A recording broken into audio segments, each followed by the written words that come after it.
আমার শহর রায়গঞ্জ নিবেদন করছে সায়নী গোল্ড এন্ড ডায়মন্ড, থানা রোড, রায়গঞ্জ।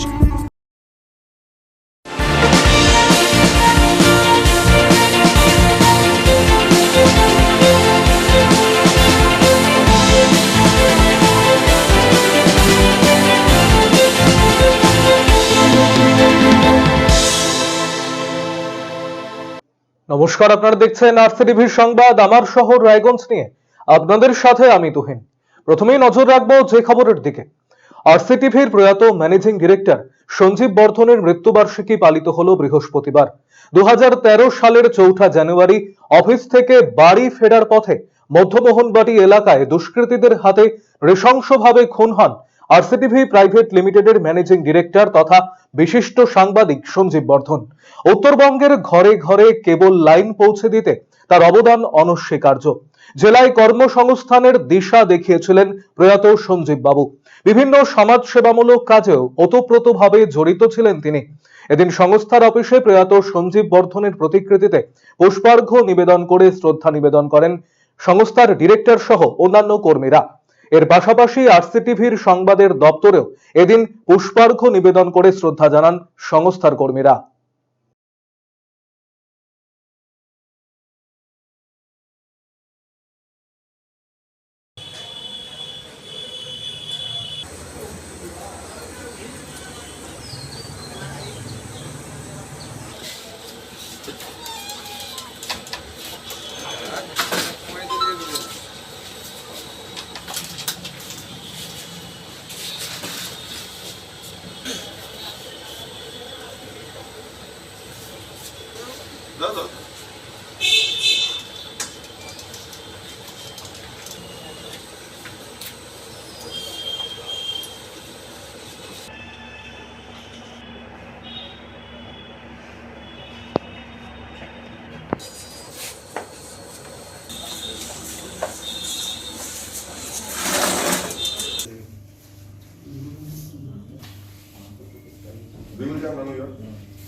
নজর রাখবো পরবর্তী খবরে। সরকারি অনুষ্ঠানে যোগ দিতে উত্তর দিনাজপুর জেলার সফরে এলেন রাজ্যের কৃষি বিপণন মন্ত্রী তথা পঞ্চায়েত এবং গ্রামোন্নয়ন প্রতিমন্ত্রী বেচারাম মান্না। বৃহস্পতিবার সকালে রায়গঞ্জের কর্ণজোড়া অডিটোরিয়ামে অনুষ্ঠিত হয় মিশন নির্মল বাংলা প্রকল্পের একটি অনুষ্ঠান। মন্ত্রী ছাড়াও সেখানে উপস্থিত ছিলেন জেলা পরিষদের সভাধিপতি পম্পা পাল, জেলা শাসক সুরেন্দ্র কুমার মিনা, অতিরিক্ত জেলা শাসক অভিষেক চৌরাশিয়া, কালিয়াগঞ্জের বিধায়ক সৌমেন রায় সহ পঞ্চায়েত এবং গ্রামোন্নয়ন দপ্তরের আধিকারিকেরা। এদিনের অনুষ্ঠানে উপস্থিত হয়ে এই জেলার 18টি নতুন প্রকল্পের উদ্বোধন এবং শিলান্যাস করেন মন্ত্রী। এদিন ত্রিস্তর পঞ্চায়েত ব্যবস্থার প্রতিনিধি এবং স্বনির্ভর দলের মহিলাদের বিশেষভাবে সচেতন করা হয়। মন্ত্রী জানিয়েছেন, সলিড ওয়েস্ট ম্যানেজমেন্টের মাধ্যমে জেলায় পরিষ্কার পরিচ্ছন্নতা বজায় রাখা উচিত। সলিড ওয়েস্টের মাধ্যমে প্রচুর কর্মসূচি রয়েছে, যার জন্য ফান্ডও রয়েছে। অবিলম্বে সেই ফান্ডের বরাদ্দে মানুষের সুবিধার জন্য কাজগুলি সম্পন্ন করতে হবে। এ জেলার জেলা শাসকের ভূমিকার প্রশংসা করেন মন্ত্রী বেচারাম মান্না। জেলার উন্নয়নে তিনি সন্তোষ প্রকাশ করেছেন।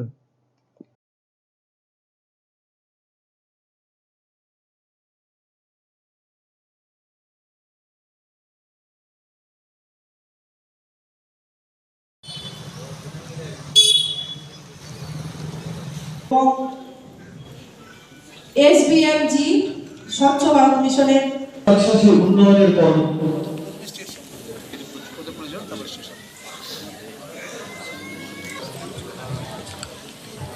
পশ্চিমবঙ্গ সরকারের মাননীয় মন্ত্রী শ্রীমতী পম্পা পাল উপস্থিত রয়েছেন, সহ সভাধিপতি গোলাম রসুল।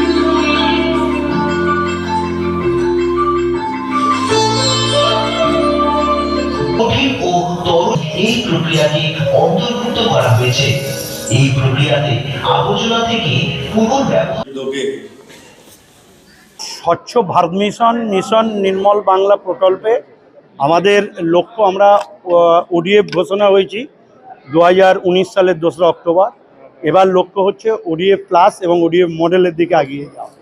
সেই লক্ষ্যে আমাদের উত্তর দিনাজপুর জেলার 98টি গ্রাম পঞ্চায়েত, 9টা পঞ্চায়েত সমিতি রয়েছে, তাদের ত্রিস্তর গ্রাম পঞ্চায়েতে সকল জনপ্রতিনিধিদের নিয়ে এই স্বচ্ছ ভারত মিশন প্রকল্পের মধ্যে যে প্রকল্পগুলো রয়েছে, যেমন ড্রেন তৈরি করা, তার শোকপিট, লিচ পিট এবং নলকূপের চাতাল বানানো, সেখানে লিচ পিট তৈরি করা, এছাড়াও যে সলিড ওয়েস্ট ম্যানেজমেন্ট এবং বর্জ্য নিকাশন যে ব্যবস্থা, তরল বর্জ্য নিকাশন ব্যবস্থা, ফিক্যাল স্ল্যাজ হেড ম্যানেজমেন্ট, এই যে প্রকল্পগুলো রয়েছে, এই প্রকল্পগুলো আমাদের রাজ্যে ফান্ড রয়েছে।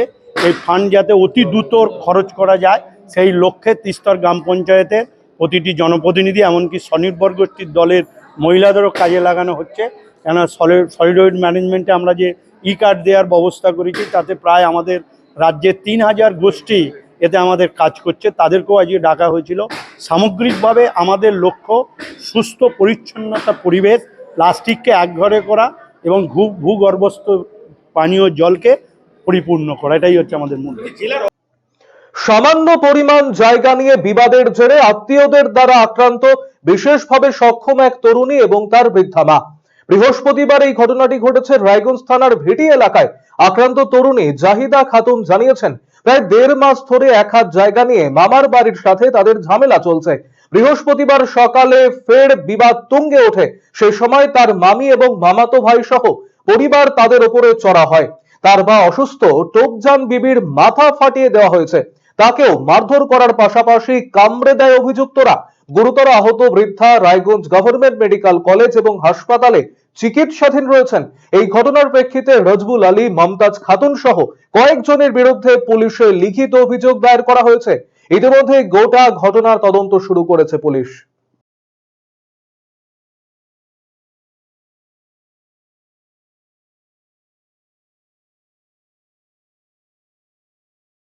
না, আমাদের বাড়ির দিকে দুই মানে 1 হাতের মতো আর কি জায়গা পাবে কিনা, তো আমাদের গোলঘরটা আছে।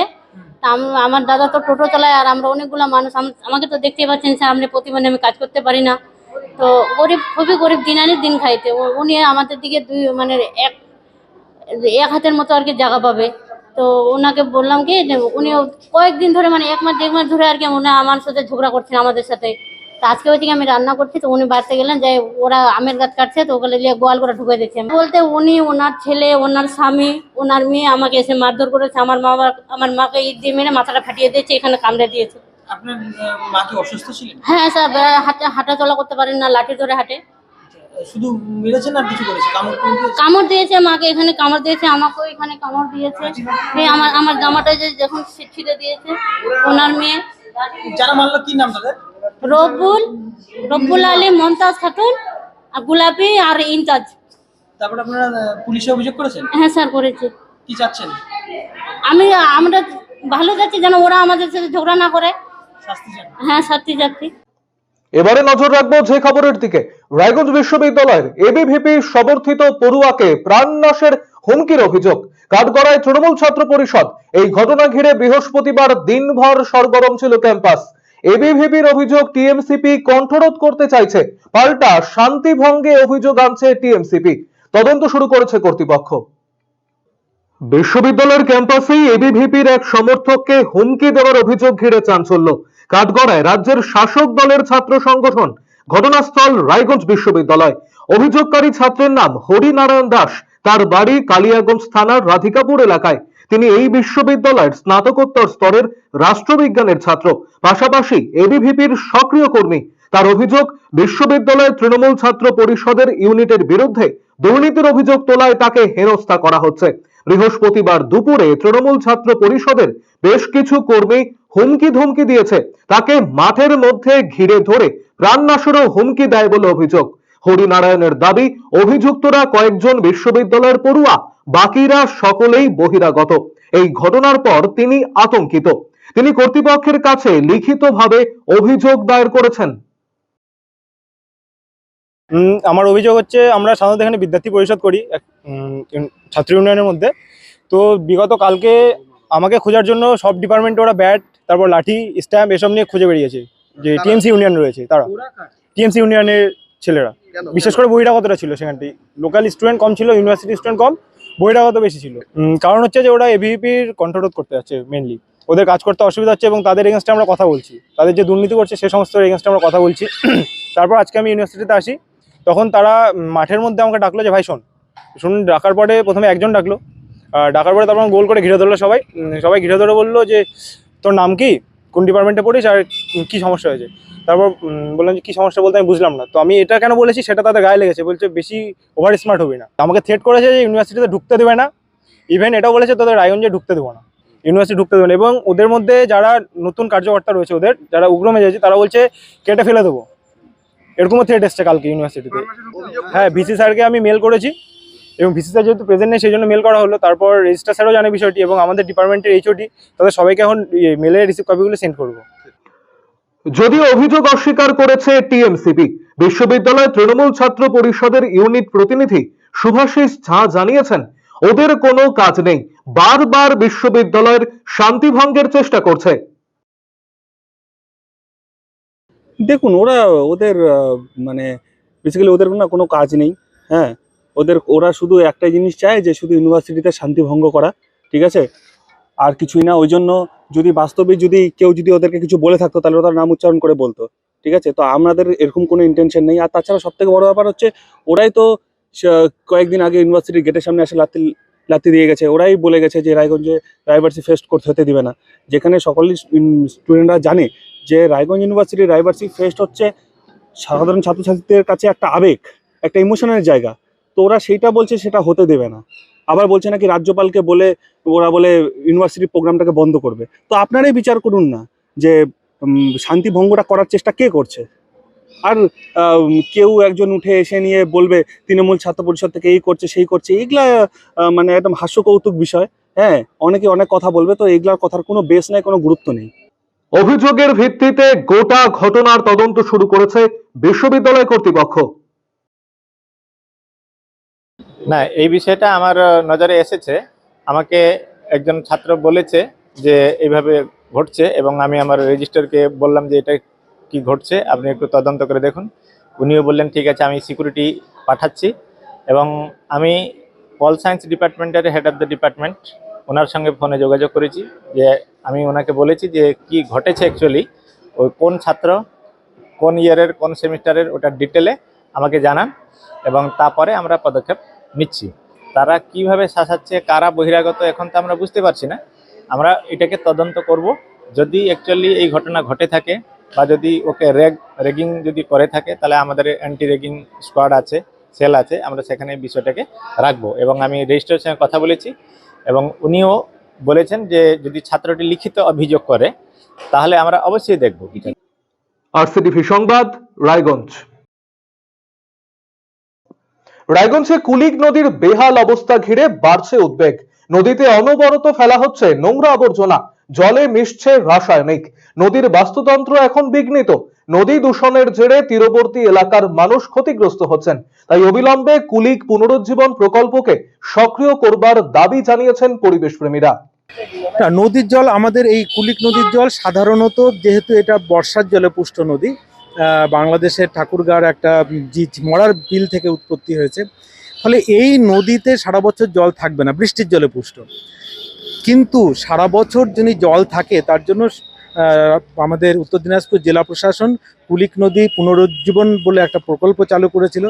সেই প্রকল্প শুধু এখন কিন্তু ব্যানার পোস্টারে রয়ে গিয়েছে, সেটা কিন্তু বাস্তবায়িত আর তার কাজকর্ম আমরা দেখছি না। কিছু কাজ হয়েছে, কিন্তু সদর্থক প্রয়াসটাকে লাগাতার চালিয়ে যাওয়া যদি প্রশাসন নিতে পারে তবে কিন্তু কুলিক আবার নতুন করে বেঁচে উঠবে। আমাদের নিজেদের স্বার্থেই কিন্তু কুলিককে বাঁচিয়ে রাখতে হবে। কুলিক তো রায়গঞ্জের তথা উত্তর দিনাজপুর জেলার লাইফলাইন বলা যেতে পারে। সুতরাং নদী যদি দূষণ হয় তাহলে নদীতে অবস্থিত যে ইকোসিস্টেমটা সামহাউ হ্যাম্পার তো হবেই, ডিস্টার্বড হবেই। তো তাতে মাছও মারা যাবে, জলজ প্রাণী মারা যাবে এবং এটা পরিবেশের উপরে একটা বাজে প্রভাব ফেলবে। তো এটা একটা আবেদনও থাকবে মানুষজনের কাছে যারা রয়েছেন, যে চেষ্টা করবেন যে বর্জ্যপদার্থ যাতে নদীতে না ফেলা হয়, কারণ তার জন্য মিউনিসিপ্যালিটি কিন্তু শহরকে পরিষ্কার রাখার জন্য সব রকম চেষ্টা করে যাচ্ছে। এবং আমরা জানেন যে মিশন নির্মল বাংলাতে মানে বিভিন্ন মিউনিসিপ্যালিটি এবং ব্লক সব জায়গাতে কিন্তু বর্জ্য পদার্থ কালেকশান, সেগুলোকে আবার আমরা রিসাইক্লিং করছি, সব রকম চলছে, বাড়ি বাড়ি থেকে ময়লা কালেকশান হচ্ছে। তারপরে মানুষজনকে সচেতন হতে হবে যাতে আমরা কোনো রকম কোনো বর্জ্য পদার্থ যাতে নদীতে না ফেলি। রায়গঞ্জের বুক চিরে প্রবাহিত কুলিক নদী। বর্ষার জলে পুষ্ট এই নদী একসময় ছিল স্রোতস্বিনী, কিন্তু কালের নিয়মে কুলিক নদী তার ঐতিহ্য হারিয়েছে। বর্তমানে নদীটি মৃতপ্রায় অবস্থা। এতেই উদ্বিগ্ন হয়ে পড়েছেন পরিবেশপ্রেমী মানুষজন। নদীতে যে হারে আবর্জনা ফেলা হচ্ছে তাতে কুলিক নদীর জল কমে যাওয়ার পাশাপাশি তার নাব্যতা হারিয়ে যাচ্ছে। পরিবেশপ্রেমী তথা ভূগোল বিষয়ের শিক্ষক চন্দ্রনারায়ণ সাহা জানান, রায়গঞ্জ পৌরসভা সংলগ্ন আব্দুলঘাটা ফরেস্ট থেকে পাথরমণি ঘাট পর্যন্ত নদীর অংশ একেবারে শোচনীয়। কুলিক তার নিজস্বতা হারিয়ে ফেলেছে। তিনি জানান, এর জন্য সাধারণ মানুষের অসচেতনতা অনেকটাই দায়ী। সাধারণ মানুষ কুলিক নদীতে নোংরা আবর্জনা ফেলছেন। এছাড়াও নদীর জল তুলে তাতে রাসায়নিক ব্যবহার করে সেই জল আবার নদীতেই ফেলা হচ্ছে। এতে জলের পিএইচ ব্যালেন্স নষ্ট হচ্ছে, হারিয়ে যাচ্ছে কুলিকের প্রসিদ্ধ নানান মাছ। এতে বিঘ্নিত হয়ে পড়ছে নদীর বাস্তুতন্ত্র। নদী দূষণের ফলে তীরবর্তী মানুষজন, বিশেষ করে চর্মরোগ সহ বিভিন্ন সমস্যায় জর্জরিত। কুলিক নদীর ঐতিহ্য ফেরাতে জেলা প্রশাসন কুলিক পুনরুজ্জীবন প্রকল্প চালু করেছিল, সেটিও এখন বিষ বাঁও জলে। তাই অবিলম্বে এদিকে প্রশাসনের নজর দেওয়া উচিত বলেই মনে করছেন পরিবেশ প্রেমীরা। কুলিকের পরিস্থিতি বলতে একেবারে কুলিকের অবস্থা, বিশেষ করে আমাদের রায়গঞ্জ পৌরসভা সংলগ্ন যে এলাকা, সেখানে আব্দুলঘাটা ফরেস্ট থেকে শুরু করে পাথরমণি ঘাট অবধি কুলিকের অবস্থা সত্যি আমাদেরকে নিরাশায় ফেলছে। কুলিক আর তার নিজস্ব জায়গা হারিয়ে ফেলেছে, তার বাঁক সরে গিয়েছে। কুলিকের মধ্যে যেভাবে আবর্জনা ফেলা হচ্ছে তাতে আগামী দিনে আমরা ইতিমধ্যে এবছরই শুরু হয়ে গেছে যে আমরা পানীয় জলের অভাব দেখতে পাচ্ছি। কুলিকে যদি জল না থাকে আগামী দিন কিন্তু আমরা রায়গঞ্জ শহরের বাসিন্দারা জল পাবো বলে মনে হয় না, এমন একটা অবস্থা। তার সঙ্গে সঙ্গে বিভিন্ন রকম নোংরা আবর্জনা ফেলা হচ্ছে, ফলে সেই ওয়েস্টের যে নোংরা আবর্জনাগুলো সমুদ্রের নদীর জলে গিয়ে মিশছে, তখন দেখা যাচ্ছে যে নদীর যে মাছ, পুরনো মাছ, আমাদের যে উত্তর দিনাজপুর জেলার প্রসিদ্ধ যে সমস্ত মাছ, সেগুলো কিন্তু আস্তে আস্তে হারিয়ে যাচ্ছে। ফলে সমস্যা তৈরি হচ্ছে। আগামী দিনে কুলিকের রিলেটেড যে বাস্তুতন্ত্র, সেটা কিন্তু একটা ভয়ঙ্কর সমস্যার মুখোমুখি হয়ে দাঁড়িয়েছে। বলতে নদীর যে জলটাকে পুনরায় তুলে নেওয়া হচ্ছে, নদীর জল তুলে নদীতেই ব্যবহার করা হচ্ছে এবং তার মধ্যে দেওয়া হচ্ছে নানা রকম রাসায়নিক সার। ফলে নদীর জল আলটিমেটলি কিন্তু আবার তার যে নিজস্ব বাস্তুতন্ত্র সেটা হারিয়ে গিয়ে পিএইচ, নদীর জলের পিএইচ নষ্ট হয়ে গিয়ে নদী কিন্তু একেবারেই বেঁচে থাকার জন্য আদর্শ হচ্ছে না। নদীর জল পানীয় যোগ্য নয়। স্থানীয় মানুষ, নদীর পাড়ে যারা রয়েছে, তারা কিন্তু চর্মরোগে ভুগছেন। এ বিষয়ে রায়গঞ্জের মহকুমা শাসক কিংসুক মাইতি জানান, নদী দূষণের জন্য তীরবর্তী বসতির মানুষের অসচেতনতা অনেকাংশে দায়ী। এছাড়াও নদীর নাব্যতা কমে গিয়েছে, ফলে ড্রেজিং করানো গেলে সমস্যা অনেকটাই মিটবে। এখন কতদিনে কুলিক পুনরায় তার নাব্যতা ফিরে পায়, সেদিকেই তাকিয়ে সকলেই। কুলিক নদীতে বলতে কুলিক নদী তো একটা লম্বা স্ট্রেচে রয়েছে, কিন্তু স্পেসিফিক্যালি যে পোর্শনটুকুতে আমাদের কুলিক নদীর দুধারে জনবসতি রয়েছে, মেনলি আমাদের মিউনিসিপ্যালিটির পোর্শন আর কিছু আমাদের সাব-আরবান এরিয়াগুলোতে, তো সেইখানে দূষণ ছড়াচ্ছে। তার প্রধান কারণ হচ্ছে যারা কুলিক নদীর আশেপাশে যে মানুষজনরা থাকছেন, তারা নদীতে বিভিন্ন দূষিত পদার্থ ফেলছেন, এটা একটা ব্যাপার রয়েছে। আর তার সাথে নদীর জল যথেচ্ছভাবে ব্যবহার হচ্ছে। এছাড়া আমরা ওই স্ট্রেচেতে বিভিন্ন জায়গায় দেখতে পাচ্ছি যে বাঁধ দিয়ে কোথাও কোথাও মাছ ধরা চলে, তো সেক্ষেত্রে ওই যে জলের ন্যাচারাল ফ্লোটাও নষ্ট হয়। তো এক্ষেত্রে মানুষকে সচেতন হতে হবে। আর আমরা এমনি এর আগে একবার ইরিগেশনকে বলেওছিলাম যে যদি ড্রেজিং করানো যায়, কারণ যেহেতু নাব্যতা কমে গেছে কুলিক নদী, ড্রেজিং করানো হলে এই সমস্যা হয়তো অনেকটা মিটবে। তো দেখা যাক, এখন ফান্ডেরও একটা ব্যাপার রয়েছে। তো যদি সেই ফান্ড যদি ম্যানেজ করা সম্ভব হয়, ডিপার্টমেন্ট যদি ওটা ম্যানেজ করতে পারে, তাহলে যদি ড্রেজিং করে, তাহলে মনে হয় যে প্রবলেম অনেকটা মিটবে। আর আশেপাশে মানুষজনকে একটু সচেতন হতে হবে। আরসিটিভি সংবাদ, রায়গঞ্জ।